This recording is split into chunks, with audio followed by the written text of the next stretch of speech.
नमस्कार, 5:30 वाजतात. आपण पाहता TV9 मराठी. मी वैभव कुलकर्णी आपलं स्वागत करतो. वेळ झालेली आहे महाफास्ट न्यूज 100 ची.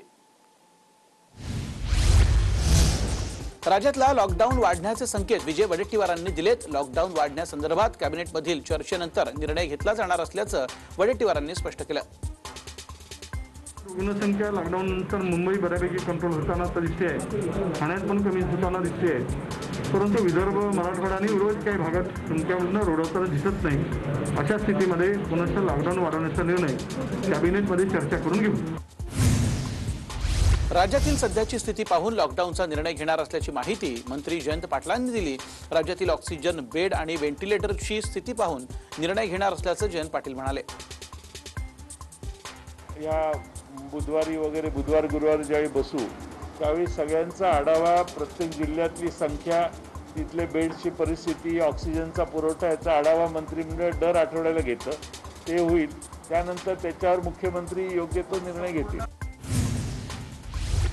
कोरोना संदर्भातील सुनावणी दरम्यान सुप्रीम कोर्टानं केंद्र सरकारला धारेवर धरलं. कोरोना रोखण्यास काय प्लान आहे? लसीचे दर वेगवेगळे आहेत का? त्यावर केंद्र काय करतंय? देशात ही राष्ट्रीय आणीबाणी नाही का? असा सवाल कोर्टानं केला.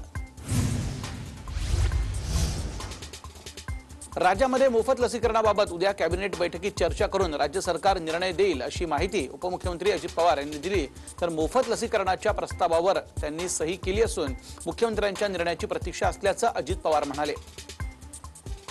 कॅबिनेटला आल्यावर आमच्या महाविकास आघाडी सरकारमधले सर्व सहकारी आपली आपली भूमिका त्या ठिकाणी मांडतील आणि सगळ्यांचं ऐकून घेऊन शेवटी राज्याच्या जनतेच्या हिताचा योग्य तो निर्णय मुख्यमंत्री जाहीर करतील. रेमडेसिवीरसाठी राज्य सरकार ग्लोबल टेंडर काढणार आहे. आपल्याकडील कंपन्या पुरेसा साठा देऊ शकत नसल्यानं ग्लोबल टेंडर काढलं जाईल. केंद्र सरकारची परवानगी घेऊनच पुढील प्रक्रिया आता करणार असल्याचं राज्य सरकारनं स्पष्ट केलं. राज्य सरकारनं सिरम इन्स्टिट्यूट आणि भारत बायोटेकला पत्र लिहिलंय. येत्या 6 महिन्यात लसींचा किती पुरवठा करू शकता याबाबत राज्य सरकारनं विचारणा केली. पुण्याचे महापौर मुरलीधर मोहोळ यांनी सिरम इन्स्टिट्यूटच्या आधार पुनावाला यांच्या भेटीची वेळ मागितली आहे.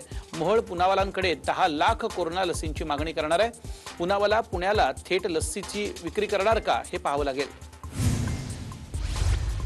पुण्यातील मनसे नगरसेवक वसंत मोरे यांनी रेमडेसिवीर इंजेक्शनवरनं अधिकाऱ्यांना झापलं. छोट्या कोविड सेंटरलाही रेमडेसिवीर इंजेक्शन्स मिळाली पाहिजेत अशी मागणी मोरे यांनी केली. राज्यातील कोरोनाची दुसरी लाट मे महिन्याच्या पहिल्या आठवड्यात पूर्णपणे ओसरेल असं महत्त्वपूर्ण भाकीत टास्क फोर्समधील डॉक्टरांनी वर्तवलंय.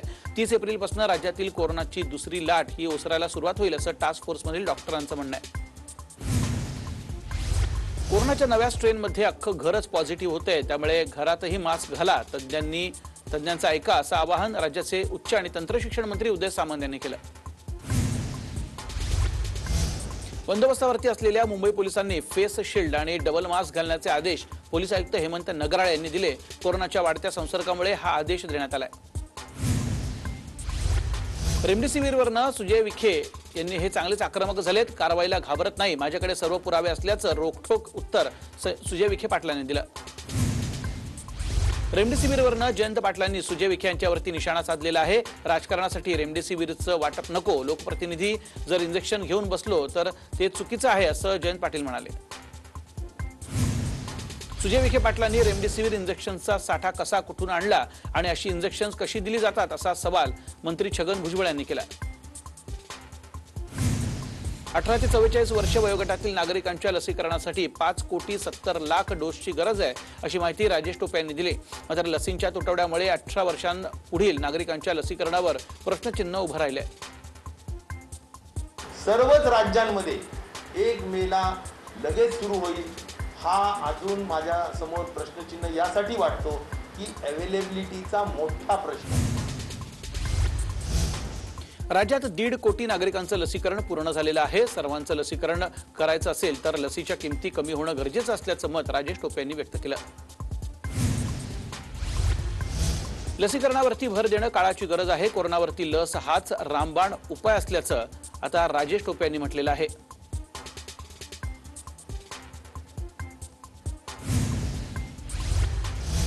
आम्ही लसीकरणासाठी सज्ज आहोत, मात्र लसीचा तुटवडा असताना 1 मे रोजी लसीकरणाची मोहीम कशी राबवायची असा सवाल महापौर पेडणेकरांनी विचारलाय. खासदारकीचा निधी मिळावा यासाठी खासदार अमोल कोल्हे यांनी पंतप्रधान मोदी यांना पत्र लिहिलं. वर्षाला मिळणारे 5 कोटी रुपये मिळावेत अशी मागणी केली. तर केंद्राकडे 196 कोटी वापराविना पडून असल्याचं देखील अमोल कोल्हे यांनी म्हटलं. हक्काचं मागत असेल तर श्रेयवाद कसला, अशा शब्दात जयंत पाटलांनी भाजप नेत्यांना उत्तर दिलंय. केंद्रानं महाराष्ट्राला योग्य मदत करावी अशी मागणी जयंत पाटलांनी केली. मद्रास हायकोर्टाची भूमिका योग्य आहे. बंगालची निवडणूक पुढे ढकलता आली असती असं मत जयंत पाटलांनी मांडलं. मात्र पश्चिम बंगालमध्ये ममता बॅनर्जीच निवडून येणार असल्याचा दावा देखील त्यांनी केला. पंतप्रधान मोदींवरती पूर्ण विश्वास असल्याचं संजय राऊतांनी म्हटलेलं आहे. मद्रास हायकोर्टाच्या सूचनांना पंतप्रधान गंभीरतेने घेतील असा विश्वास देखील राऊतांनी व्यक्त केला.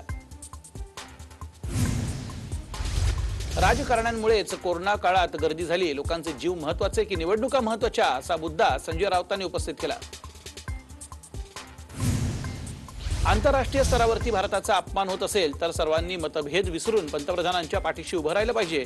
बदनामीमुळे भारताच्या सामाजिक स्वास्थ्य आणि अर्थव्यवस्थेवरती परिणाम होतोय. त्यामुळे बदनामीच्या षड्यंत्राविरोधात एकत्र लढायला हवं असं आवाहन राऊतांनी केलं.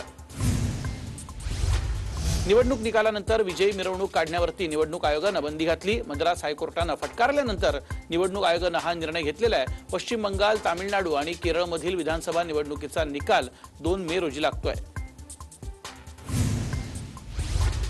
काँग्रेस अध्यक्षा सोनिया गांधी यांनी बाळासाहेब थोरातांशी फोनवरनं चर्चा केली. यावेळी राज्यातील कोरोना स्थितीसह प्रतिबंधात्मक उपाययोजनांची सोनिया यांनी माहिती घेतली. तसंच महाविकास आघाडीच्या कामाबाबत सोनिया यांनी समाधान व्यक्त केलं.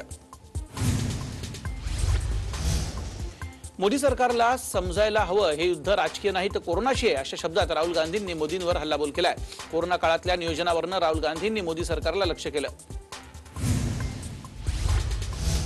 चंद्रकांत दादा सगळंच खरं बोलत नाहीत. कोल्हापुरातून पुण्यात आलेल्या चंद्रकांत दादांवर जास्त विश्वास ठेवू नका असा टोला जयंत पाटलांनी लगावला. चंद्रकांत पाटील म्हणतात ते खरं कशावरून समजताय तुम्ही? चंद्रकांत पाटील सगळंच खरं बोलतात ते तुम्हाला कोणी सांगितलं? नाही, थोडा वेळ नाही, कायमचं बाजूला ठेवा. अहो, पाठवायची गरज नाही, ते जातात. मुंबईकरांनी 2 मास्कचा वापर करावा असं आवाहन मुंबई महापालिकेनं आणि आदित्य ठाकरे यांनी केलंय. कोरोनाला संपवण्यासाठी दुप्पट प्रयत्न हवेत. त्यामुळे 1 नाही 2 नाही, एक तर 2 मास्क वापरा असं आवाहन महापालिकेनं मुंबईकरांना केलंय.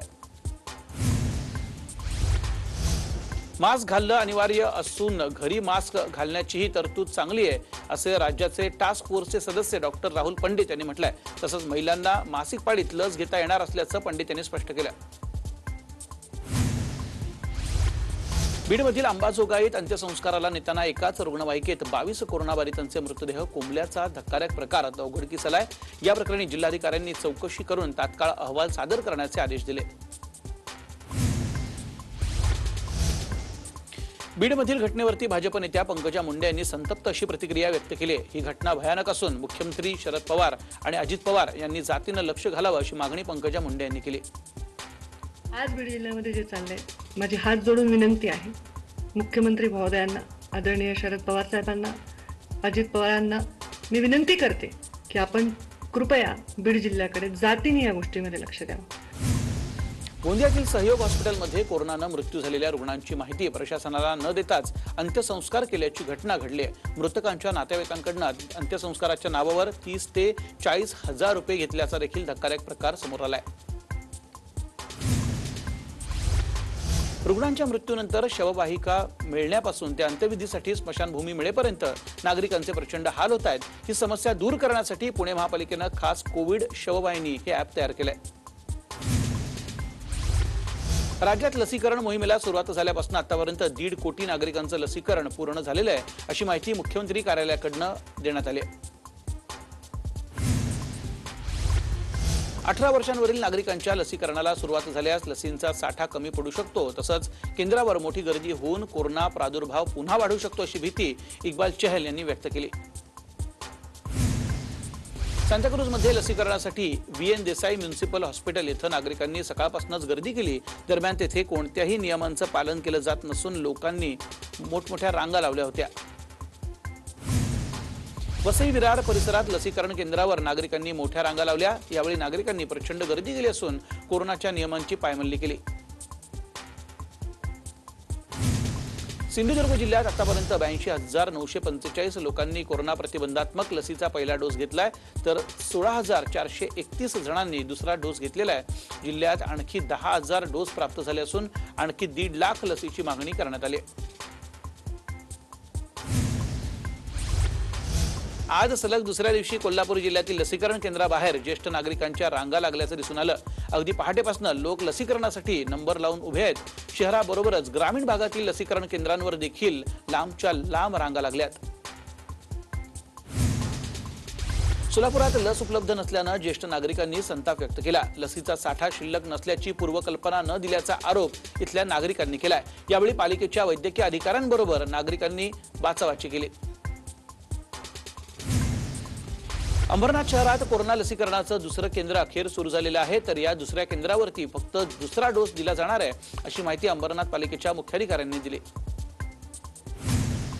बीड जिल्ह्यात लसीचा मोठा तुटवडा झालेला आहे। जिल्ह्यात केवळ 13,000 डोस शिल्लक आहेत, तर माजल गावातील लसीकरण केंद्रावर नागरिकांनी सकाळपासूनच मोठी गर्दी केली। त्यामुळे नेमकं कोणाकोणाला डोस द्यायचा हा मोठा प्रश्न प्रशासनाला पडला। परभणी जिल्ह्यात रेमडेसिवीर इंजेक्शन्सचा तुटवडा निर्माण झाल्यानं रुग्णांच्या नातेवाईकांचे रेमडेसिवीर मिळवण्यासाठी हाल होत आहेत। त्यामुळे अनेकांची गैरसोय असल्यानं लोक त्रस्त झालेत।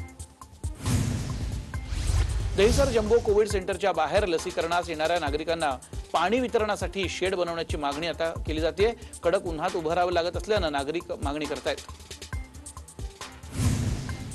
नागपुरात माजी मंत्री परिणय फुके आणि मनपाच्या संयुक्त विद्यमानं आजपासून 100 बेड्सचं कोविड केअर सेंटर सुरू झालंय। दरम्यान देवेंद्र फडणवीस आणि केंद्रीय मंत्री नितीन गडकरी यांच्या हस्ते या सेंटरचं उद्घाटन झालं। मुलुंडच्या केशवपाडामध्ये मनसेनं 24 तास सेवा देणारं कोविड वॉर रूम उभारलंय। रुग्णांना बेड उपलब्ध करून देणं, ऑक्सिजनची व्यवस्था करून देणं, औषध कुठे मिळतील याची माहिती या वॉर रूमच्या द्वारे दिली जाते। रत्नागिरी कोरोनाचा वाढता प्रादुर्भाव पाहता चिपळूण मुस्लिम समाजाच्या सभासदांनी कोविड सेंटरसाठी इमारत उपलब्ध करून दिली। तसंच कोविड सेंटरमध्ये बेड्स आणि इतर सुविधा उपलब्ध करून दिल्यात। माजी मंत्री परिणय फुके यांच्या रमेश फुके चॅरिटेबल ट्रस्टच्या वतीनं नागपुरात 100 बेड्सचं कोविड केअर सेंटर सुरू झालंय। ही सेवा निःशुल्क असून यामुळे कोविड हॉस्पिटलवरचा भार कमी होणार आहे। मंत्री अमित देशमुखांच्या चंद्रपूर दौऱ्यादरम्यान गोंधळ बघायला मिळाला। वैद्यकीय कंत्राटी कामगारांनी वेतन 1.5 महिन्यांपासून थकल्यानं जोरदार घोषणाबाजी केली।